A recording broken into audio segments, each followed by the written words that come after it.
అన్నదమ్ములందరి చేత తృణీకరించబడిన వాడు యోసేపు, గోతిలో తోయబడిన వాడు యోసేపు, బ్రతికుండగానే చచ్చిపోయాడని చెప్పి పుకార్లు పుట్టించారు యోసేపుని గురించి. అంటే యోసేపు ఇక భూమి మీద లేడు, చనిపోయాడని పుకారు చేశారు. అంటే సజీవుల దేశం అందు యోసేపు పేరు కొట్టివేయబడింది.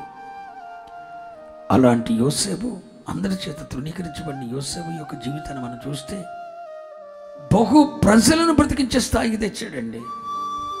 ఒకప్పుడు నిరాకరించబడినవాడు, తృణీకరించబడినవాడు, కానీ ఈ రోజున బహు ప్రజలను బ్రతికించినట్టు చేశాడు దేవుడు.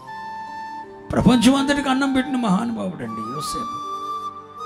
యోసేపును గురించి దేవుడు చెప్పాడు, యోసేపు నువ్వు ఫలించడి కొమ్మ. తన తండ్రి ఆస్వాదించాడు యాకోబు, యోసేపు నువ్వు ఫలించడి కొమ్మ.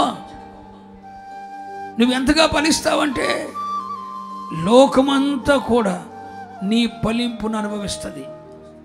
నువ్వెంతగా ఫలిస్తావంటే లోకమంతా కూడా నీ ఫలింపు కింద, నీవు ఫలిస్తే లోకమంతా నీ ఫలింపు కింద అన్నం తింటారు.